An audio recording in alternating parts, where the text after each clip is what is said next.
Eva's New Life After Rebirth, Episode 801 to 805. Hello, नमस्ते, मैं काव्या बोल रही हूँ। कौन बोल रहा है? मैं हूँ। फोन के दूसरी तरफ से एक लड़के की बुझी उदास आवाज आई। साफ लग रहा था कि उसका मूड बिल्कुल ठीक नहीं था। काव्या को तुरंत समझ आ गया कि फोन करने वाला कौन है। वो खुद को संभालते हुए बोली, इतने दिनों बाद अब फोन क्यों किया? घटना को पूरे 5 दिन हो चुके थे।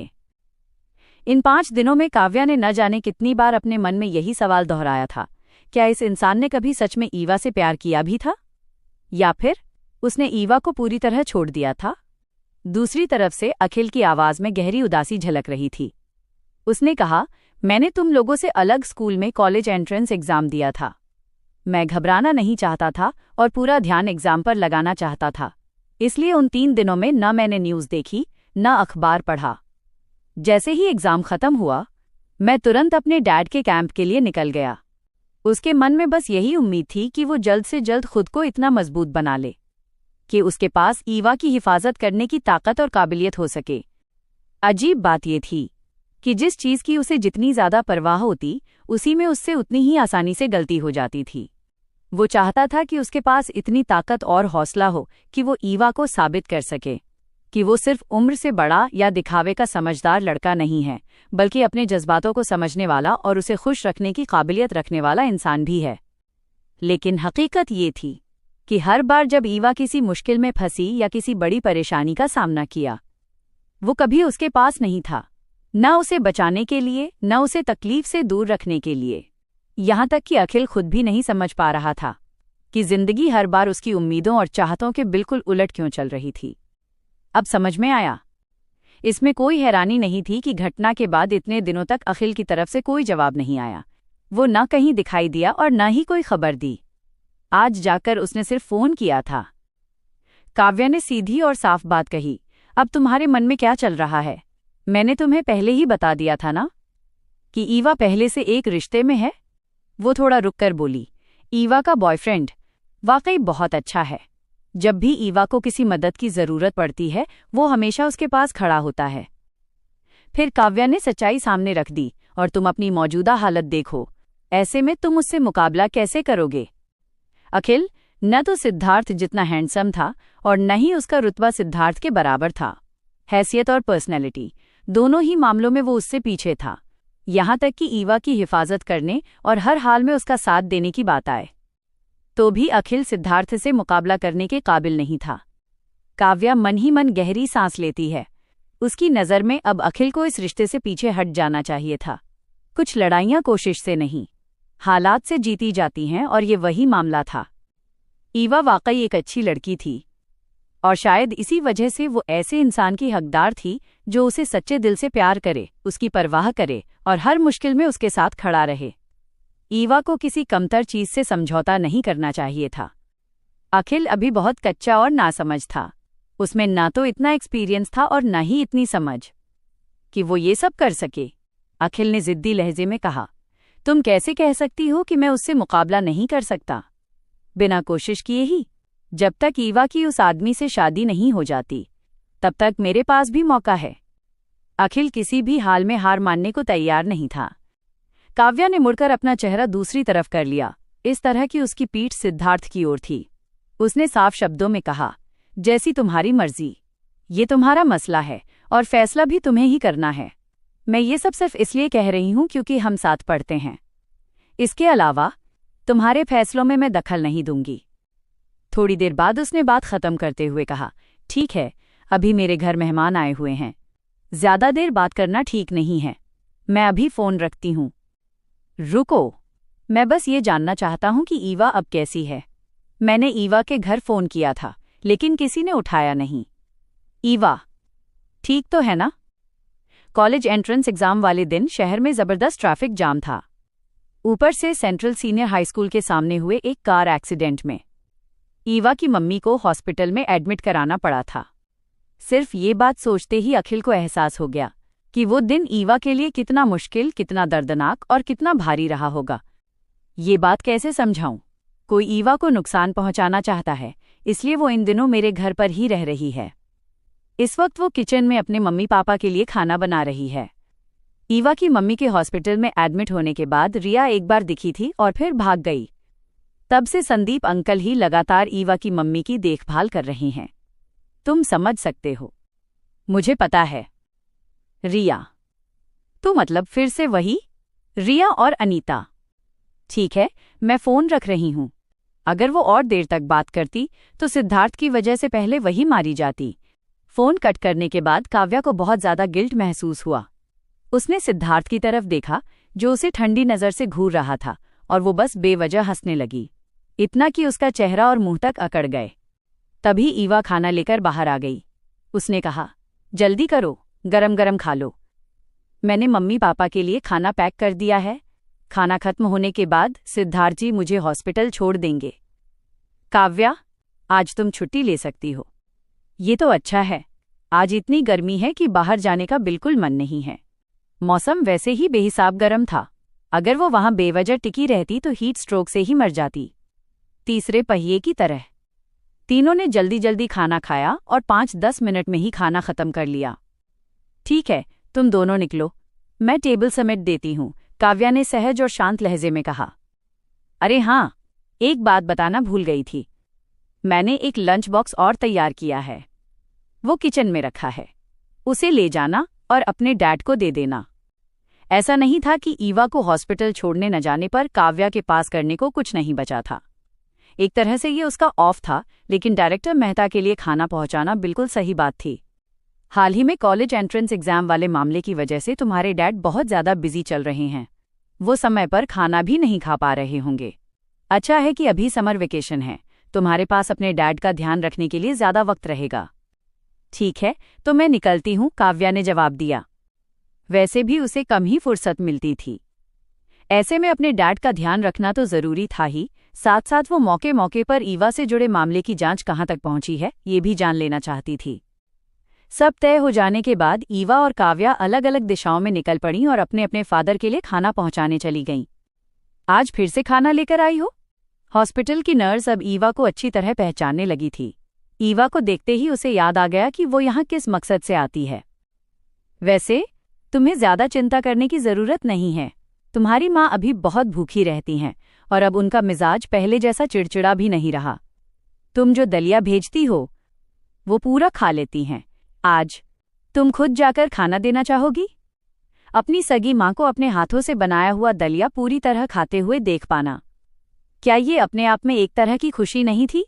ईवा समझ नहीं पा रही थी कि वो हंसे या रोए। नर्स की अच्छाई और उसके अपनापन भरे व्यवहार के लिए वो दिल से आभारी थी, लेकिन उसके लिए इसका कोई फायदा नहीं था। ईवा ने धीरे से कहा, मेरी मम्मी की तबीयत अभी ठीक नहीं है।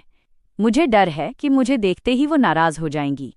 वो मेरा बनाया हुआ दलिया खा लेती हैं, लेकिन इसका मतलब ये नहीं कि वो मुझे देखना भी चाहती हैं। जब उनकी सेहत थोड़ी बेहतर हो जाएगी तब मैं उनसे मिलने आऊंगी। वो अपनी मम्मी से बिना किसी वजह डांट सुनना नहीं चाहती थी। ये भी ठीक है, मैं तुम्हारी तरफ से उन्हें दे दूंगी। लाओ, मुझे दे दो। ये तुम्हारा ही है ना? नर्स ने वो लंच बॉक्स ईवा को वापस दिया जो संदीप ने नीचे भिजवाया था। तुम तो पूरी तैयारी करके आती हो। 2 लंच बॉक्स हैं? हाँ। ईवा ने ज्यादा कुछ समझाना ठीक नहीं समझा। ये दोनों लंच बॉक्स उसने तब खरीदे थे जब 2 साल पहले एक कार एक्सीडेंट की वजह से उसके पापा हॉस्पिटल में एडमिट हुए थे। जब उसने सोचा कि एक कार एक्सीडेंट में उसकी मौत हो गई थी और उसके मम्मी पापा दोनों ही कभी न कभी कार एक्सीडेंट का शिकार हुए थे, तो उसे एहसास हुआ कि उनके 4 लोगों के परिवार में सिर्फ रिया ही ऐसी थी जिसके साथ ऐसा कुछ नहीं हुआ था। आज परेशान करने के लिए माफ कीजिए। बहुत बहुत धन्यवाद। बाय, ईवा ने बेहद शालीनता से कहा और फिर सिद्धार्थ के साथ वहां से चली गई। नर्स ने ठुड्डी पर हाथ रखते हुए सोचा, वाव, वो आदमी तो काफी हैंडसम है। कहीं उसका बड़ा भाई तो नहीं? अगर ऐसा हुआ तो शायद उसे उस स्मार्ट आदमी को पटाने का मौका मिल सकता था। ईवा के साथ रहते हुए सिद्धार्थ का माहौल बुरा नहीं था, लेकिन जो लोग सिद्धार्थ को नहीं जानते थे, अगर वो इस वक्त उसके एक्सप्रेशनलेस और ठंडे चेहरे को देख लेते तो उनके सारे रोमांटिक सपने वहीं टूट जाते। सिद्धार्थ और ईवा के मुकाबले जब विवान और त्रिशा साथ थे तो वहां का माहौल बिल्कुल अलग था। विवान की तरफ का माहौल कुछ खास अच्छा या सुकून भरा नहीं लग रहा था। पहले सिद्धार्थ और ईवा ये सोच विचार कर रहे थे कि आखिर किसने मायरा सिन्हा को उनके रिश्ते के बारे में बताया, जिसकी वजह से मायरा ने अपना सारा गुस्सा ईवा पर निकाल दिया। पल भर में ही तृषा पर से उनका शक खत्म हो गया। लेकिन हैरानी की बात यह थी कि उन्होंने एक शख्स को छोड़कर लगभग सभी पर शक किया, और वो था विवान। अपने परिवार वालों और करीबी दोस्तों के अलावा समर ही अकेला बाहरी इंसान नहीं था जिसे सिद्धार्थ और ईवा के रिश्ते के बारे में पता था। विवान भी ये बात जानता था। ये बात समझनी जरूरी थी कि जैसे ही तृषा को पता चला कि उसके छोटे भाई के दिल में ईवा के लिए ऐसे जज्बात हैं, उसने बिना देर किए ये खबर उस इंसान के साथ साझा कर दी जिसे वो सबसे ज्यादा चाहती थी, विवान। अब तक विवान कभी भी ईवा को अपनी भाभी मानने के लिए तैयार नहीं था। उसके हिसाब से सिर्फ मायरा सिन्हा जैसी बराबरी की हैसियत और अच्छे खानदान की लड़की ही सिंह परिवार में शादी करके आने के लायक थी, जिसे वो दिल से भाभी कह सके। ये बस इतना सा मामला था कि सिद्धार्थ खुद पूरी तरह तैयार था और तृषा को भी इसमें कोई आपत्ति नहीं थी। ऊपर से राजीव प्रताप सिंह ने भी चुपचाप अपनी मंजूरी दे दी थी। अब बस एक ही इंसान बची थी, प्रेरणा प्रताप सिंह। और सच कहें तो इस पूरे मामले में उनकी कोई खास पकड़ या असर नहीं था। ऐसे में विवान ने तय कर लिया कि वो किसी और पर डिपेंड नहीं रहेगा। ये मामला वो खुद ही संभालेगा। उसने मन ही मन फैसला कर लिया था कि इस पूरे झंझट को वो अपने तरीके से, सही ढंग से और सबको खुश करने वाले नतीजे तक पहुंचाकर ही दम लेगा।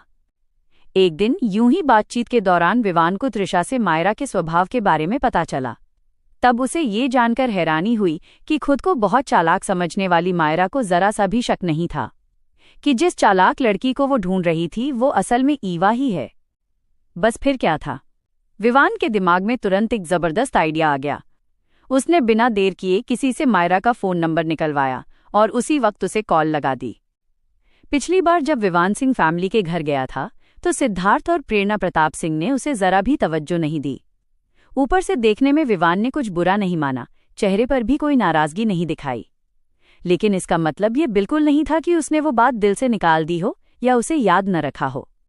आखिर आदमी तो आदमी ही होते हैं, ताकतवर के सामने दब जाते हैं और कमजोर को देखकर रौब दिखाने लगते हैं।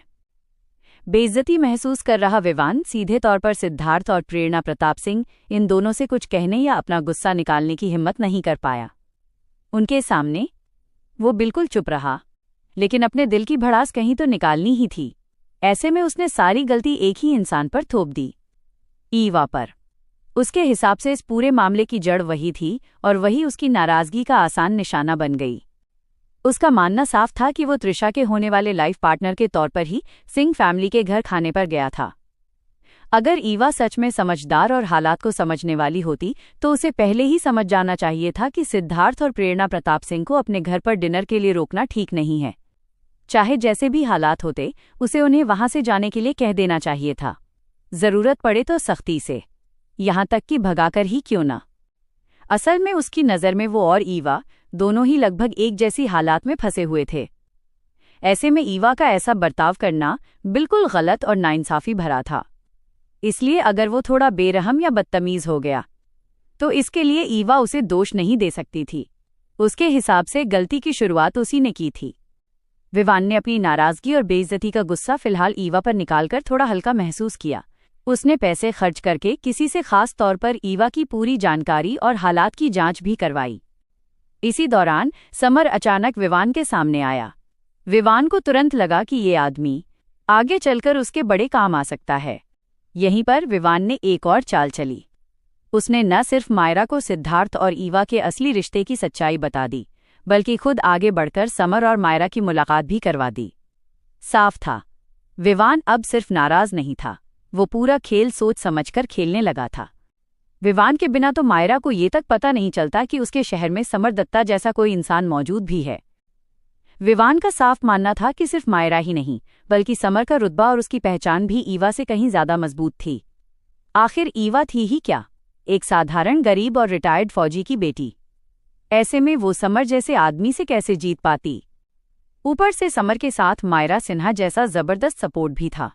विवान को पूरा यकीन था कि इन हालात में ईवा का टिक पाना नामुमकिन है। उसके हिसाब से तो ये मुकाबला शुरू होने से पहले ही एक तरफा तय था। अफसोस की बात ये थी कि ये जबरदस्त मदद किसी दूसरी, उससे भी बड़ी मदद के सामने टिक ही नहीं पाई।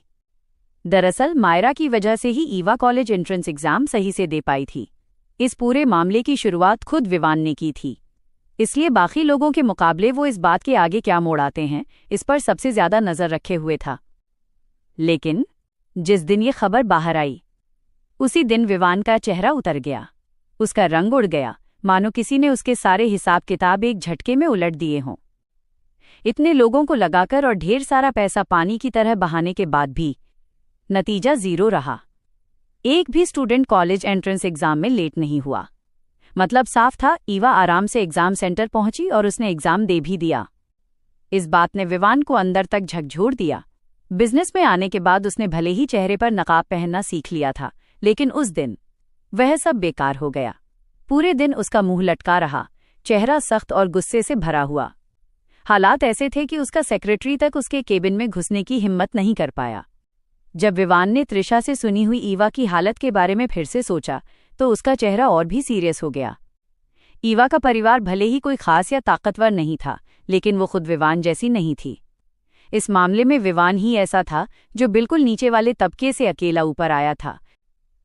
ईवा के मम्मी पापा में भले ही कोई खास काबिलियत न हो, लेकिन उसके पास एक बेहद पावरफुल गुरु थे, आलोक परमार। वो कभी देश की हाई पोजीशन पोस्ट पर रह चुके थे।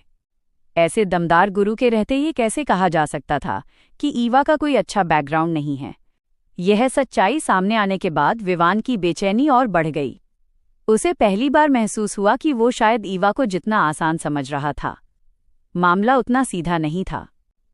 ईवा के पास ऐसा गुरु था जो हर मायने में विवान से कहीं आगे था। ऊपर से अगर त्रिशा की बात सही माने तो ईवा न सिर्फ बेहद समझदार थी, बल्कि पढ़ाई में भी बहुत तेज थी। अगर वो किसी टॉप लेवल की यूनिवर्सिटी में एडमिशन ले लेती तो आलोक परमार जैसे पावरफुल गुरु के बिना भी उसका फ्यूचर ब्राइट होना तय था। यही सोचकर विवान का दिल और ज्यादा बैठने लगा। जब उसे याद आया कि उसकी अपनी पढ़ाई तो बस जूनियर हाई स्कूल तक ही सीमित थी, तो उसे अंदर ही अंदर गहरी शर्म और बेचैनी महसूस होने लगी। उसे पहली बार साफ एहसास हुआ कि वो ईवा से न सिर्फ हालात में बल्कि काबिलियत और फ्यूचर की संभावनाओं में भी बहुत पीछे छूट चुका है।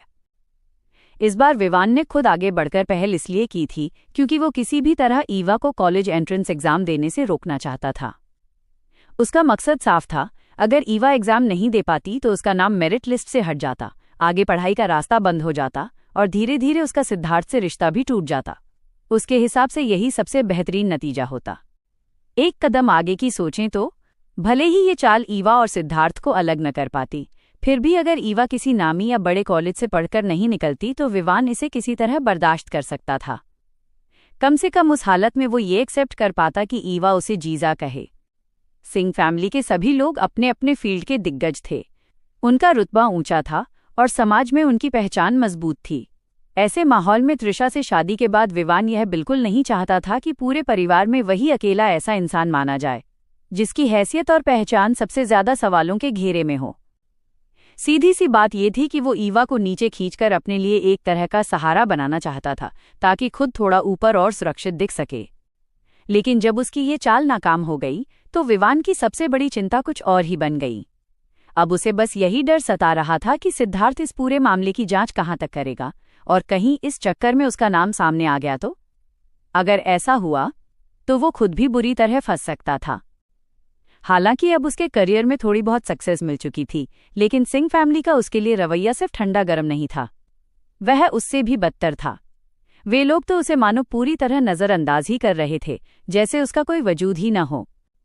अगर सिंह फैमिली को ये पता चल जाता कि ईवा वाले मामले में उसका भी हाथ था तो विवान अच्छी तरह जानता था कि सिद्धार्थ तो क्या, प्रेरणा प्रताप सिंह भी उसे कभी अपना दामाद मानने वाली नहीं थी।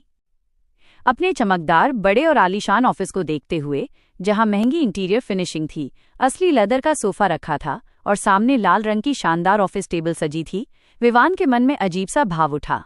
ये सारी चीजें कभी उसके लिए सपने जैसी थीं, ऐसी चीजें जिनके बारे में वो पहले सोचने की भी हिम्मत नहीं करता था। वो असल में आर्मी में आगे बढ़कर कुछ बनना चाहता था। उसने कभी सपने में भी नहीं सोचा था कि बिजनेस में उसे कोई खास कामयाबी मिलेगी। चालाक विवान इस सच्चाई को अच्छी तरह समझता था। आज उसके पास जो कुछ भी था वो सिर्फ उसकी अपनी मेहनत का नतीजा नहीं था, अगर त्रिशा के रिश्तों और सिंह फैमिली के होने वाले दामाद की पहचान का सहारा न होता तो उसकी औकात ज्यादा से ज्यादा किसी कंस्ट्रक्शन साइट पर ईंटें ढोने तक ही सीमित रहती। बॉस बनना तो दूर की बात थी, इसीलिए उसके लिए पावर और पहुंच सबसे ज्यादा मायने रखती थी, क्योंकि जब हाथ में पावर और अथॉरिटी हो तो पैसा कमाना मेहनत से नहीं, सिर्फ बातों से भी मुमकिन हो जाता है। विवान, आजकल तुम्हें क्या हो गया है? कैंप से अभी अभी लौटी त्रिशा बिना दरवाजा खटखटाए सीधे उसके ऑफिस में घुस आई। मैंने सेक्रेटरी से सुना है कि तुम्हारा मूड ठीक नहीं रहता, क्या बिजनेस में कोई दिक्कत आ गई है? लॉजिक के हिसाब से तो ऐसा होना नहीं चाहिए था। त्रिशा ने अपने बचपन के कुछ दोस्तों से साफ साफ सुना था कि हाल के दिनों में विवान का कामकाज काफी स्मूथ चल रहा था। फिर अचानक ये उदासी उसे समझ नहीं आ रही थी। नहीं, इसका बिजनेस से कोई लेना देना नहीं है। विवान का दिल जोर से धड़क उठा। तुम अचानक यहाँ कैसे आ गईं? तुम्हें तो अभी आर्मी कैंप में होना चाहिए था ना? त्रिशा ने हल्की सी आईब्रो चढ़ाई। तुमने ईवा के कॉलेज एंट्रेंस एग्जाम के दौरान हुई घटना के बारे में तो सुना ही होगा। उसी हालात को देखने के लिए मैं वापस आई हूं। त्रिशा थोड़ी हैरान भी लग रही थी। सेंट्रल सीनियर हाई स्कूल का एरिया हमेशा से काफी सेफ जगह रहा है, वहां ऐसा कुछ हो जाना वाकई चौंकाने वाली बात है। मैंने सुना है कि एजुकेशन डिपार्टमेंट भी इस मामले को लेकर काफी परेशान है और बहुत गंभीरता से ध्यान दे रहा है। विवान ने सिगार जलाया और गहरा कश लिया। मामला इतना बड़ा हो गया है क्या? ये लोग आखिर कब तक इसकी जांच करेंगे और कहां तक जाकर इसे उधेड़ने वाले हैं?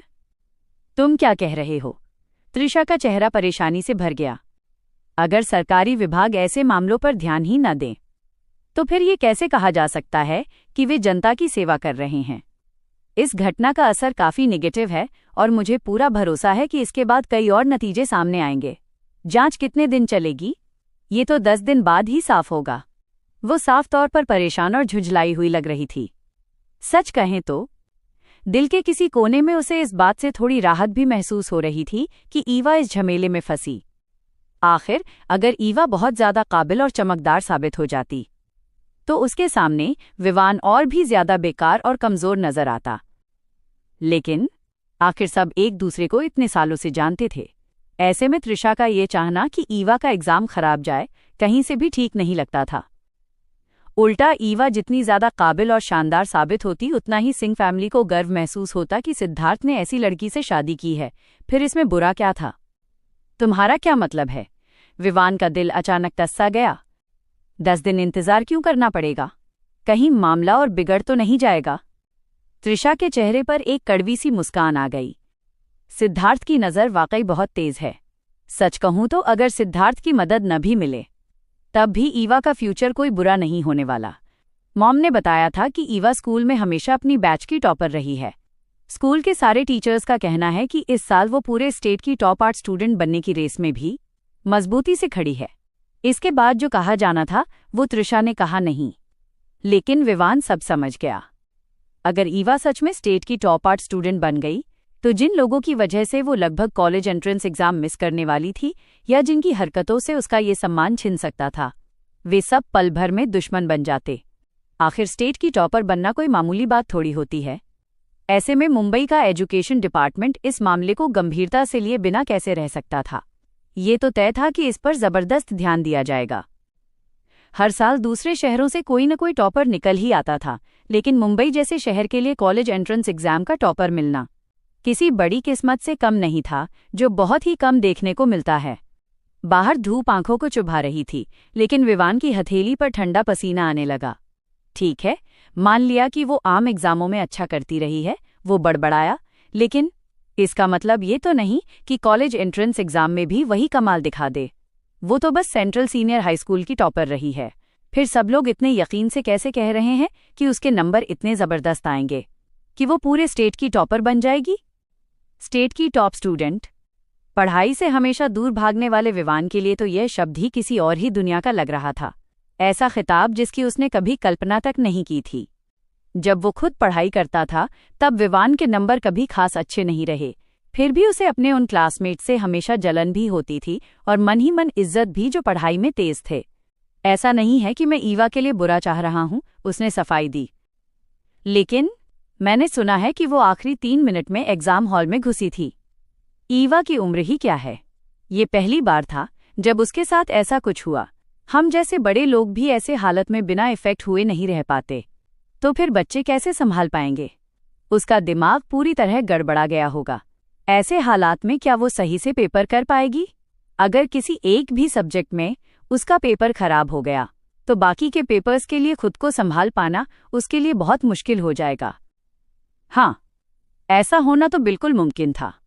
डर और घबराहट से भरे ऐसे हालात में ईवा भला पूरे स्टेट की टॉप स्टूडेंट जैसे नंबर कैसे ला सकती थी।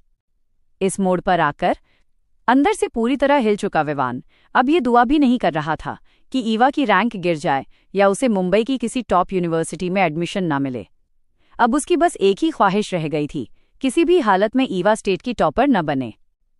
विवान ने सपने में भी नहीं सोचा था कि ईवा को कॉलेज एंट्रेंस एग्जाम देने से रोकने जैसी एक छोटी सी और गुमनाम चाल इतना बड़ा बवाल खड़ा कर देगी। जिस बात को वो मामूली समझ रहा था वही अब उसके लिए सबसे बड़ा डर बन चुकी थी। वो चाहता था कि ईवा पानी में गिरे, लेकिन इस चक्कर में अपने जूते गीले करने का उसका कोई इरादा बिल्कुल नहीं था। मामला मुश्किल जरूर है, लेकिन इसका मतलब ये नहीं कि इसकी कोई उम्मीद ही नहीं बची, त्रिशा ने कहा। अगर ईवा सच में स्टेट की टॉप आर्ट स्टूडेंट बन गई तो सिद्धार्थ तो खुशी से फूला नहीं समाएगा। ये सोचकर कि इस वजह से उसके छोटे भाई का आगे का रास्ता और भी आसान हो जाएगा, त्रिशा के दिल में सचमुच उसके लिए खुशी थी। इसके अलावा अगर ये सम्मान ईवा को मिल जाता तो उससे ईवा और सिंह फैमिली के बीच का फासला काफी हद तक कम हो जाता। वो परिवार के और ज्यादा बराबर और ज्यादा फिट बैठने वाली बन जाती। जाहिर है त्रिशा को ऐसे नतीजे देखकर खुशी ही होती जो सिंह फैमिली के लिए फायदेमंद हों। हाँ, खुशी तो होती। सिद्धार्थ खुशी से झूम उठता, लेकिन उसी पल विवान के लिए ये खुशी नहीं, सीधी तबाही होती। वो अंदर ही अंदर पूरी तरह टूट जाता, ये सोचकर ही कि उसकी तुलना एक छोटी सी लड़की से भी नहीं की जा सकती, कि आगे चलकर वो उसी की नज़र और रहम पर जीने पर मजबूर होगा और सिंह फैमिली में सबसे निकम्मा, सबसे नीचे दर्जे का इंसान बन जाएगा। विवान का दिल बुरी तरह बेचैन हो उठा। उसे ऐसा लग रहा था जैसे उसके सीने के अंदर हजारों चींटियां रेंग रही हों और बार बार उसे काट रही हों। उसने किसी तरह खून की उल्टी करने जैसी हालत को दबाया और सामने हल्के से मुस्कुरा रही त्रिशा की तरफ देखा और दांत भींचते हुए उसने कहा, तुम तो काफी खुश लग रही हो। सिद्धार्थ तो वैसे भी कभी त्रिशा को ज्यादा तवज्जो देता नहीं था। ऊपर से वो शुरू से ही विवान के साथ उसके रिश्ते के खिलाफ रहा था। अब उसकी गर्लफ्रेंड ईवा इतना अच्छा करने वाली थी, यहां तक कि स्टेट आर्ट स्टूडेंट बनने की उम्मीद थी, तो फिर त्रिशा इतनी खुश क्यों थी? विवान के दिमाग में तो यही घूम रहा था कि क्या उसकी अक्ल पर कोई पत्थर पड़ गया है। बिल्कुल मैं खुश हूं, त्रिशा ने बिना किसी लाग लपेट के साफ कहा। ईवा अगर इतने अच्छे नंबर लाती है और ऊपर से आलोक परमार जैसे दमदार गुरु का सहारा भी उसके साथ है तो ये सिंह फैमिली के लिए बहुत बड़ी और अच्छी बात है। विवान ने फिर से सिगार का गहरा कश लिया। सिगार की तीखी और भारी गंध उसके फेफड़ों में भर गई, जैसे अंदर ही अंदर सब कुछ उलट पुलट कर रही हो। अगर ईवा सच में स्टेट की टॉपर बन गई, उसने भारी आवाज में कहा, तो तुम्हारा छोटा भाई और ईवा दोनों खुश होंगे, लेकिन हमारी बारी कब आएगी? हम कब खुश होंगे? अभी तो उनके अपने मसले ही सुलझे नहीं थे। ऐसे हालात में भी त्रिशा का दूसरों की खुशी में खुश होना, विवान को ये बात बिल्कुल समझ नहीं आ रही थी। इतना बेचैन मत हो, त्रिशा ने उसे समझाते हुए कहा। अगर सिद्धार्थ खुश हुआ तो मुमकिन है उसका रवैया तुम्हारे लिए भी थोड़ा नरम पड़ जाए, उसका नजरिया बदल जाए। तुम ये बात अच्छे से जानते हो, सिद्धार्थ हमेशा से बहुत उसूलों वाला इंसान रहा है, लेकिन हर किसी के कुछ अपवाद होते हैं और उसके लिए वो अपवाद ईवा है। अगर ईवा के साथ कुछ अच्छा होता है तो सिद्धार्थ जरूर पहले से ज्यादा सहज हो जाएगा, बात करने में नरमी आएगी और उसका रवैया भी कहीं ज्यादा उदार हो जाएगा। हाँ, विवान ने ठंडी हंसी हंसी। ये सब वो बहुत पहले ही सुन चुका था। अफसोस बस इतना था कि ईवा उसे बेहद घमंडी लगती थी। उसे लगता था कि उसने पावरफुल और हाई स्टेटस वालों का सहारा पा लिया है, इसलिए अब वो उसे नीचा दिखा सकती है या पूरी तरह नज़रअंदाज कर सकती है। उसके लिए ईवा का रवैया विवान को बेहद चुभने वाला, नफरत और अकड़ से भरा लगता था। वो ऐसी ही लड़की थी। मान भी लें कि वो सिद्धार्थ को इफेक्ट कर सकती है, तब भी विवान ये कभी नहीं चाहेगा कि वो उसकी कोई मदद करे। और फिर कुछ बातें ऐसी भी थीं जिनके बारे में सोचते ही उसके दिल में चुभन और बढ़ जाती थी। वैसे एक बात तो तुमने अब तक बताई ही नहीं, त्रिशा फिर से असली मुद्दे पर लौट आई। तुम इतने परेशान क्यों हो? हालत यह है कि सेक्रेटरी तक तुमसे डर रहा है। उसके हिसाब से ईवा के कॉलेज एंट्रेंस एग्जाम में जो कुछ भी हुआ था उसका उनसे कोई सीधा लेना देना नहीं था। जब नतीजे आ जाएंगे तो बस फॉर्मल तौर पर बधाई भेज देनी होगी। इतना ही तो करना था। विवान ने बेबसी से एक गहरी सांस ली। कुछ नहीं, उसने हल्के से कहा। शायद इन दिनों मौसम कुछ ज्यादा ही गर्म है, इसी वजह से मन ठीक नहीं लग रहा। 2-4 दिन में सब ठीक हो जाएगा। लेकिन उसके मन के किसी कोने में एक सवाल लगातार चुभ रहा था, त्रिशा जैसी लाइफ पार्टनर मिलना क्या वाकई उसकी खुशकिस्मती थी या उसकी सबसे बड़ी बदकिस्मती? विवान के मन में बार बार यही सवाल उठ रहा था। त्रिशा की सोच कभी उसकी सोच से क्यों नहीं मिलती? वो चाहे जितना इशारों में समझाने की कोशिश करे, त्रिशा उसे समझ ही क्यों नहीं पाती? सबसे ज्यादा चुभने वाली बात यही थी कि आज तक एक बार भी त्रिशा ने उसके साथ एक ही सुर में बात नहीं की थी, न सोच में न नजरिए में। हमेशा जैसे दोनों अलग अलग दिशाओं में खड़े हों। अगर त्रिशा उसकी तरह सोचती तो शायद वो उसके मन की बात समझ पाती। तब शायद उसे आर्मी छोड़नी ही नहीं पड़ती, और इतना ही नहीं, दोनों की शादी भी इसी साल हो जानी चाहिए थी। विवान ने भले ही आर्मी छोड़ दी थी, लेकिन उसका दिल आज भी वहीं अटका हुआ था। वो अब भी अपने पुराने साथियों से लगातार कांटेक्ट में रहता था, जैसे वर्दी उतारने के बाद भी आर्मी उससे पूरी तरह अलग नहीं हो पाई हो। जब उसे अपने पुराने साथियों से पता चला कि सौरभ इस साल डिप्टी कंपनी कमांडर बन चुका है, तो विवान का मूड एकदम काले बादलों जैसा हो गया। असल में सौरभ की यही तरक्की थी जिसने विवान के दिल में दबा हुआ गुस्सा फिर से भड़का दिया, और उसी गुस्से की आग का रुख आखिरकार ईवा की तरफ मुड़ गया। यही वजह बनी उन तमाम हरकतों की, जिनका सिरा जाकर कॉलेज एंट्रेंस एग्जाम वाले पूरे मामले से जुड़ गया। विवान को हमेशा यही लगता था कि सौरभ इतनी जल्दी आगे बढ़ गया और जिस मुकाम तक पहुंचा वो उसने अपनी मेहनत से नहीं, बल्कि इसलिए हासिल किया क्योंकि वो सिद्धार्थ की टीम में था। सिद्धार्थ के साथ रहने की वजह से सौरभ को ज्यादा मौके मिले, ज्यादा पहचान मिली और ऊपर तक उसकी पहुंच आसान हो गई। इसी कारण उसकी तरक्की इतनी तेजी से हो पाई। विवान के मन में ये बात गहराई से बैठी हुई थी कि अगर सिद्धार्थ के साथ रहने का मौका उसे मिला होता तो आज डिप्टी कंपनी कमांडर की कुर्सी पर सौरभ नहीं बल्कि वही बैठा होता। उसके हिसाब से सौरभ में कोई खास काबिलियत नहीं थी, बस सही वक्त पर सही लोगों के साथ होने का फायदा उसे मिल गया। इतनी बातें सोचने के बाद भी विवान को यही लगता था कि ईवा हमेशा से ही मुसीबत की जड़ रही है। हर मामले में टांग अड़ाना उसकी आदत थी और कई बार उसी की वजह से हालात बिगड़ जाते थे। वहीं त्रिशा को लेकर भी विवान के दिल में नाराजगी थी। उसे लगता था कि त्रिशा कभी उसके साथ पूरी तरह ईमानदार नहीं रही और उससे उतना प्यार भी नहीं किया जितना वो दिखाने की कोशिश करती थी। अगर सिंह फैमिली की इकलौती बेटी होने का फायदा त्रिशा ने पूरी तरह उठा लिया होता, रोना धोना, हंगामा करना, यहां तक कि सुसाइड की धमकी तक दे दी होती, तो वो कंपनी कमांडर तक बन सकता था। दिल ही दिल में नाराज विवान इस वक्त त्रिशा से बिल्कुल सहमत नहीं था। उसने थोड़े सख्त लहजे में कहा, ठीक है, मुझे कुछ जरूरी काम निपटाने हैं। तुम वैसे भी यहाँ कम ही आती हो, तो अब अपने घर चली जाओ। बार बार मेरे यहाँ आना ठीक नहीं लगता। अगर तुम्हारे पेरेंट्स को ये सब पता चल गया तो मेरे बारे में उनकी राय और खराब हो जाएगी। फिर हमारे रिश्ते वाली बात उन्हें समझाना और भी मुश्किल हो जाएगा। त्रिशा पूरी तरह उलझन में पड़ गई। क्या विवान ही वो इंसान नहीं था जिसने उससे कहा था कि जब भी वक्त मिले यहाँ आकर उससे मिला करे? फिर आज अचानक उसका रवैया क्यों बदल गया? और ये मेरे यहाँ कहने का क्या मतलब था? जो घर उन्होंने मिलकर खरीदा था, जो कंपनी उन्होंने साथ मिलकर खड़ी की थी, क्या वो सब हमेशा दोनों की चीजें नहीं थीं? तो क्या अब विवान के लिए उसके और त्रिशा के बीच कोई फर्क खिंच चुका था? क्या अब वो उसे अपने बराबर का नहीं समझता था? त्रिशा को विवान की बातें थोड़ी अनएक्सपेक्टेड और अजीब लगीं, लेकिन उसने जल्दी ही खुद को संभाल लिया। उसे लगा कि शायद वो बेवजह ज्यादा सोच रही है। विवान का मूड ठीक नहीं था और हो सकता है उसी वजह से वो अपने शब्द ठीक से नहीं चुन पाया हो। जिंदगी भर साथ रहने वाले लाइफ पार्टनर होने के नाते रिश्ते में थोड़ा बहुत समझौता और एक दूसरे के लिए एडजस्ट करना तो स्वाभाविक ही था। त्रिशा ने कहा, ठीक है, तो मैं घर चली जाती हूँ, अगर तुम्हें ज्यादा गर्मी लगती है तो। वो मन ही मन सोचने लगी कि किसी तरह अपने बचपन के दोस्त से बात करके यहाँ 2 अच्छे एयर कंडीशनर लगवा देगी।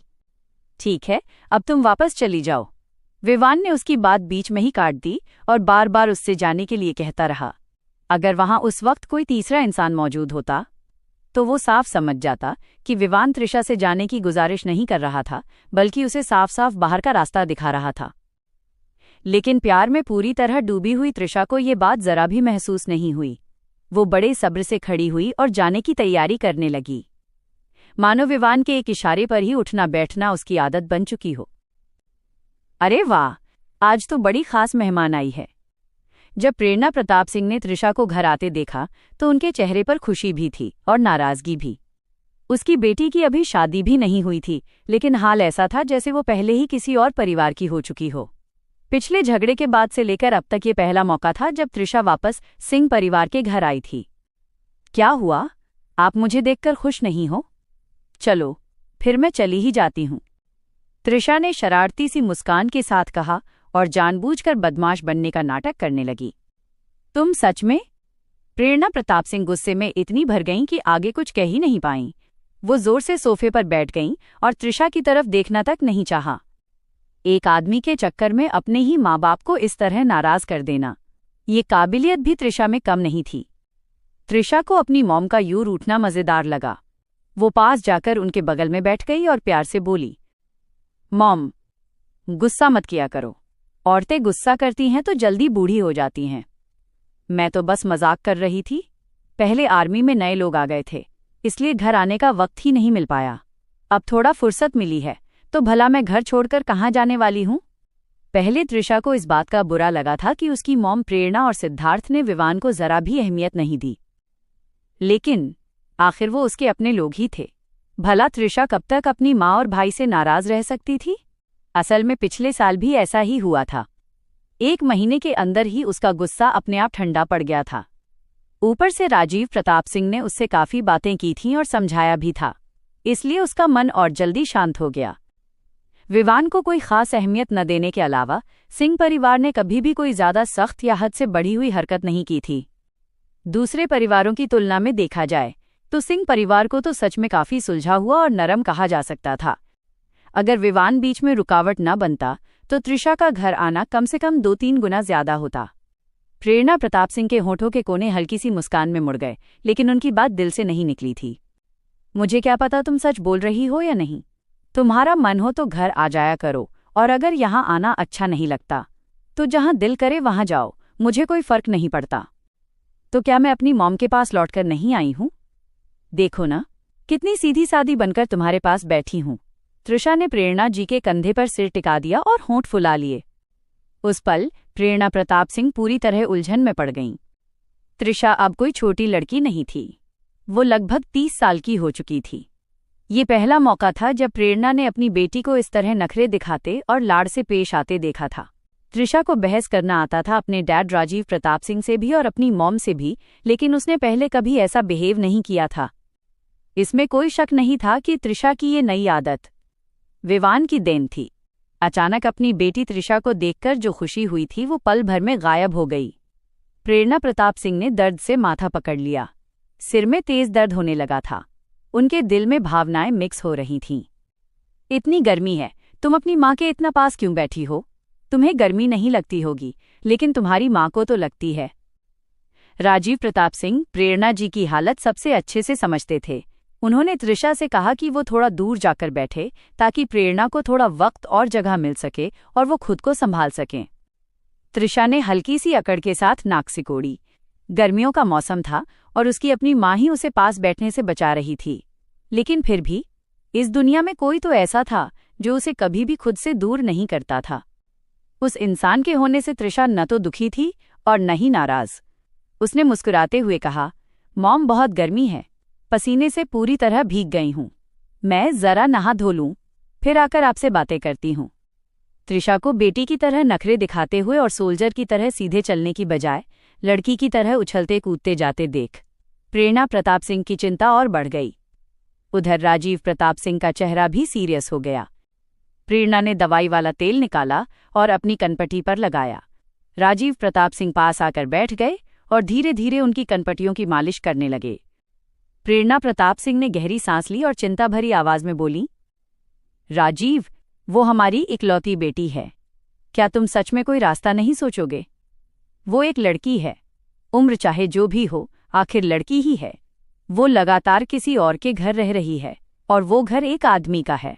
हमारा सिंह परिवार इस तरह के नए चलन को नहीं मानता। सोचो जरा, अगर हमारी त्रिशा के साथ उनकी बेटी अब कोई बच्ची नहीं रही थी और विवान एक आदमी था, एक आदमी और औरत अकेले साथ रहते हुए। भले ही त्रिशा कुछ ना चाहती हो, लेकिन क्या विवान खुद पर काबू रख पाएगा? अगर सच में कुछ गलत हो गया तो सबसे ज्यादा नुकसान त्रिशा को ही होता। इस तरह की आशंका सोचते ही प्रेरणा प्रताप सिंह का दिल जैसे कसकर दर्द से भर गया, मानो किसी ने उनके शरीर का एक टुकड़ा अलग कर दिया हो। अपनी इस बेटी त्रिशा की वजह से प्रेरणा और राजीव प्रताप सिंह दोनों ही लगातार चिंता में घिरे रहते थे। हालात ऐसे थे कि प्रेरणा को अब सिद्धार्थ के मामले की तरफ ध्यान देने की फुर्सत तक नहीं मिल पा रही थी। वैसे भी प्रेरणा प्रताप सिंह को कभी उस लड़की और सिद्धार्थ के रिश्ते से खास सहमति नहीं रही थी।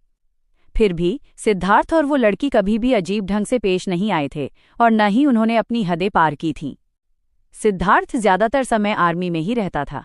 जब भी छुट्टी पर घर आता तो हर रात सिंह परिवार के घर ही रुकता था। प्रेरणा प्रताप सिंह ने कभी नहीं देखा कि उस लड़की की वजह से सिद्धार्थ के करियर पर कोई असर पड़ा हो। साफ था कि उनका बेटा अब कोई छोटा बच्चा नहीं रहा था, लेकिन फिर भी उन दोनों के बीच कोई ज्यादा नजदीकी या रोमांटिक रिलेशनशिप जैसा कुछ दिखाई नहीं देता था। सिर्फ इसी बात के आधार पर प्रेरणा प्रताप सिंह के मन में उस लड़की के लिए, जिससे वो अभी तक मिली भी नहीं थी, थोड़ी बहुत अच्छी भावना पैदा हो गई थी। वो लड़की चिपकू या जरूरत से ज्यादा दखल देने वाली नहीं लगती थी और सिद्धार्थ के करियर को लेकर भी पूरी तरह समझदार और सहयोगी थी। अगर ऐसा न होता तो वो लड़की बहुत आसानी से ये कहकर उसके बेटे को ब्रेकअप की धमकी दे सकती थी कि सिद्धार्थ उसके साथ वक्त नहीं बिताता या उसे समय ही नहीं देता। ऐसी हालत में उसका बेटा भी इतना नॉर्मल और शांत व्यवहार नहीं कर रहा होता। ऊपर से लॉजिक की बात करें तो सिद्धार्थ को पसंद आने वाली वो लड़की उम्र में उससे छोटी थी और आमतौर पर इतनी समझदार नहीं होनी चाहिए थी। लेकिन इसके बावजूद उसने कभी कोई हंगामा नहीं किया और न ही किसी तरह की परेशानी खड़ी की। इसके उलट त्रिशा ने जिस इंसान को चुना था वो पहले ही 30 की उम्र पार कर चुका था। ऐसी उम्र जहां आदमी को हर मामले में अपने पैरों पर खड़ा और पूरी तरह सेल्फ डिपेंड होना चाहिए था।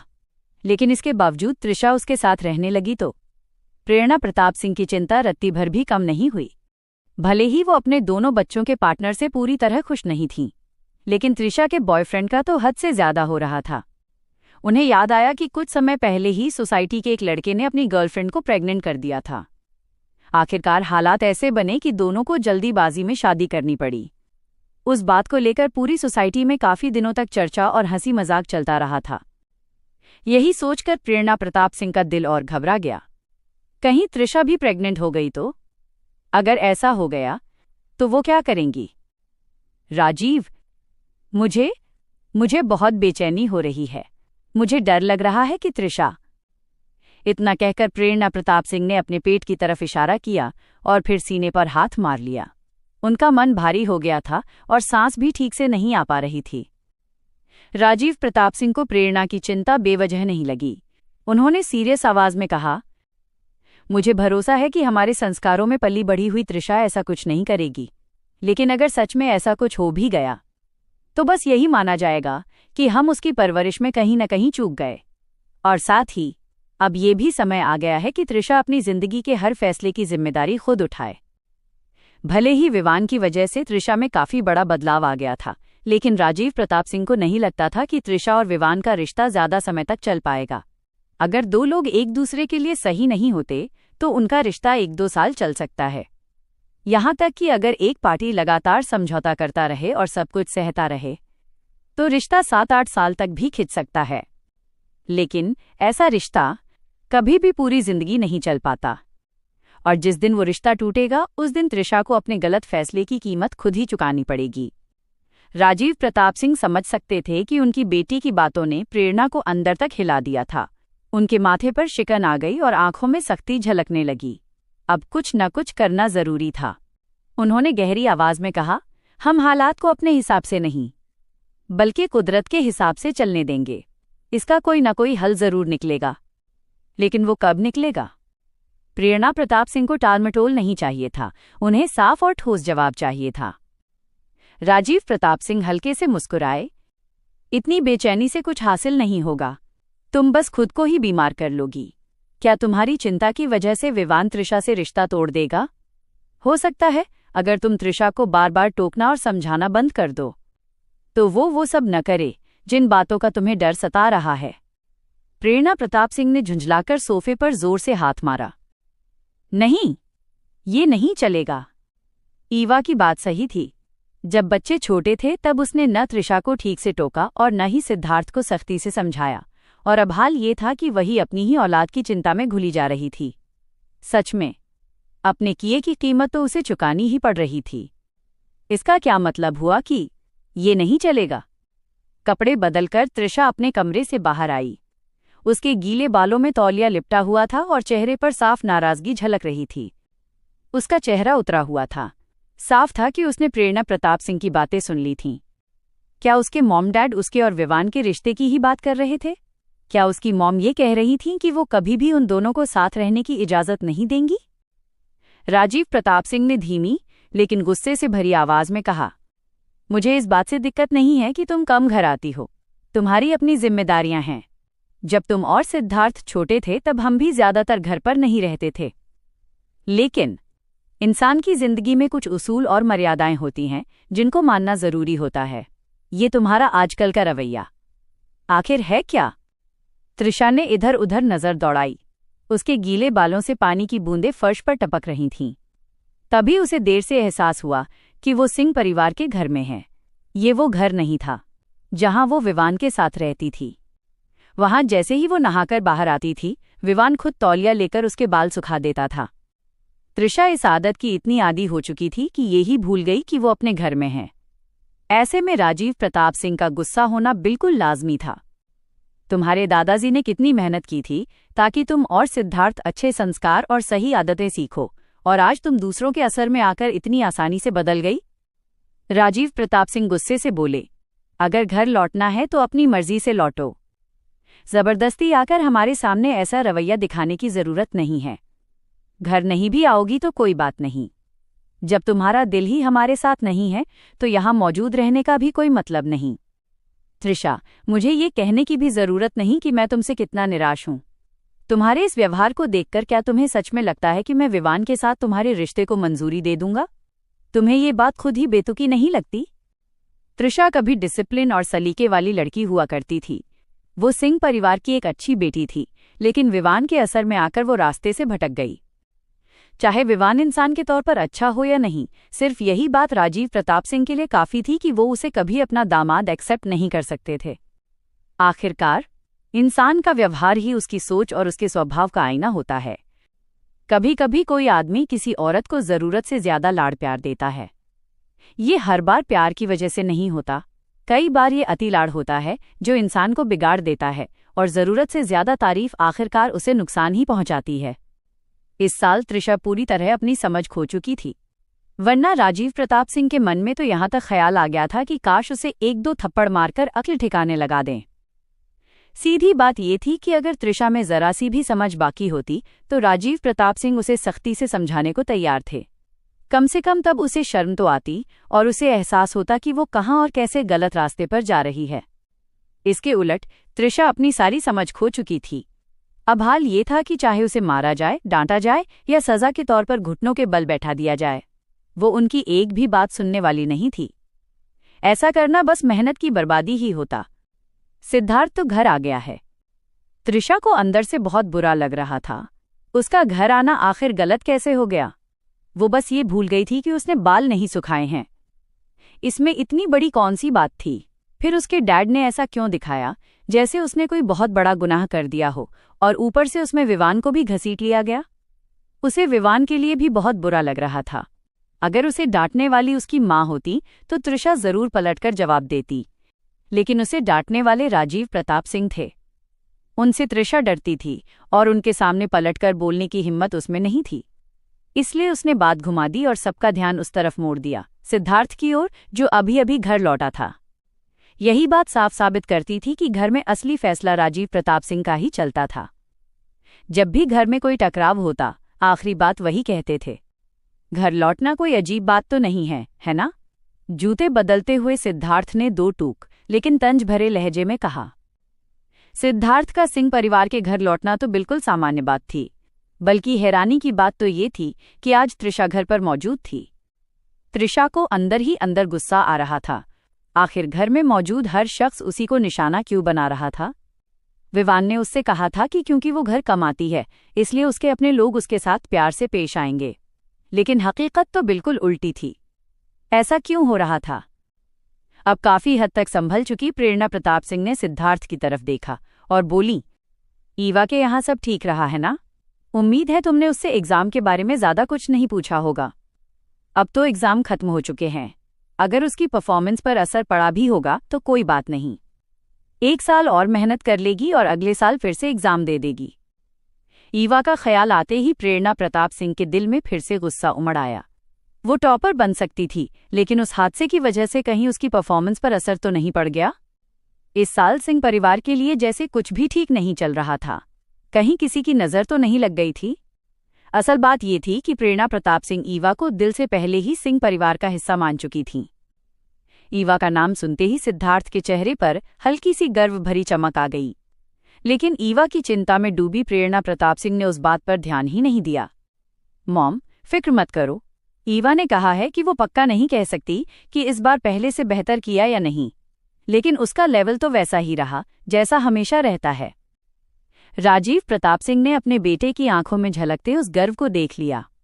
फिर भी ये सुनकर कि ईवा का परफॉर्मेंस सामान्य रहा, उनके मन में भी तसल्ली आ गई। इतनी मुश्किल हालत में भी ईवा का शांत रहना और अपना सामान्य लेवल बनाए रखना कोई आसान बात नहीं थी। उसमें गजब का हौसला था और हालात कितने ही कठिन क्यों ना हों, वो खुद को संभालना जानती थी। सच कहें तो वो वाकई काबिले तारीफ थी। तो क्या ईवा की ये खामोशी किसी बड़े तूफान का संकेत है? जब रिजल्ट आएगा तो विवान के चेहरे का रंग कैसा होगा? क्या उसका डर सच साबित हो जाएगा? और क्या राजीव प्रताप सिंह का ईवा पर भरोसा सही साबित होगा? त्रिशा, जो अब भी विवान की बातों में उलझी हुई है, क्या वो कभी सच्चाई देख पाएगी या फिर सिंह परिवार में कोई नई दरार पड़ने वाली है? इस कहानी का अगला मोड़ और भी दिलचस्प और चौंकाने वाला होने वाला है। आगे क्या होगा, ये जानने के लिए हमारे साथ बने रहिए।